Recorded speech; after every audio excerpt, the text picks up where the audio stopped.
अगर इस फैसले में पिया की खुशी शामिल है, तो मैं अपनी आखिरी सांस तक अपना फर्ज निभाने के लिए तैयार हूं। मोहब्बत का असल मतलब ये नहीं होता कि किसी का रास्ता रोका जाए, बल्कि मोहब्बत तो ये सिखाती है कि ज़रूरत पड़ने पर खुद पीछे हट जाया जाए। मैं दिल से ये चाहता हूं कि पिया की जिम्मेदारी अब तुम्हारे हाथों में हो, क्योंकि वो किसी मजबूरी की वजह नहीं, बल्कि अपनी ज़िंदगी के फैसले खुद करना चाहती है। मैंने पूरी जिंदगी खौफ के साए में गुजारी है, इसलिए अब मेरा यहाँ रुकने का कोई जवाब नहीं रहा। मैं न्यूयॉर्क वापस जा रहा हूँ, मेरा सेमेस्टर शुरू हो चुका है। लेकिन एक सवाल है, क्या तुम वाकई पूरी जिंदगी पिया की हिफाजत कर सकोगे? मेरी वफा का ज़रा सा लिहाज तो रखना। आखिरकार ड्रामा अपने अंजाम को पहुंचता है। पिया को इंसाफ दिलाने में किसी और ने नहीं, बल्कि अलियार ने ही अहम किरदार अदा किया होता है। सेठ दाऊद के गुनाह साबित हो जाते हैं और उसे जेल भेज दिया जाता है। जब पिया केस जीतती है तो उसकी खुशी दीदनी होती है। घर के सब अफराद मुतमईन और खुश नजर आते हैं।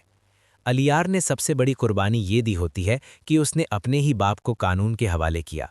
इसके बाद वो जानबूझकर पिया और सावल की जिंदगी के रास्ते से हट जाता है, क्योंकि वो जान चुका होता है कि दोनों एक दूसरे से सच्ची मोहब्बत करने लगे हैं। जब असलम साहब घर वापस आते हैं तो वो ये भी देख लेते हैं कि सावल पिया के लिए हर हद तक जा सकता है। इसीलिए वो सावल से पूछते हैं कि क्या तुम आज से पिया की सारी जिम्मेदारी उठाने के लिए तैयार हो? मैं चाहता हूं कि तुम उसकी हिफाजत करो और उससे शादी कर लो। ये सुनकर सावल की खुशी का कोई ठिकाना नहीं रहता और वो साफ अल्फाज में कहता है कि अगर पिया की मर्जी शामिल है तो वो ज़रूर उससे शादी करेगा। दूसरी तरफ अलियार शदीद परेशानी में मुब्तला होता है।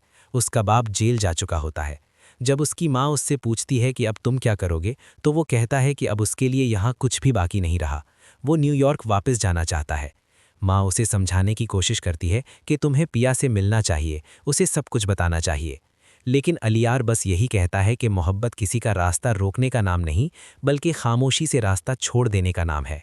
मैं पिया से मोहब्बत करता हूँ, इसीलिए मैं हमेशा के लिए उसकी ज़िंदगी से पीछे हट रहा हूँ। अगर अभी तक आपने हमारा चैनल सब्सक्राइब नहीं किया तो प्लीज़ सब्सक्राइब कर दें और बेल आइकन को ज़रूर दबाएं ताकि नई आने वाली वीडियोज़ आपको वक्त पर मिलती रहें।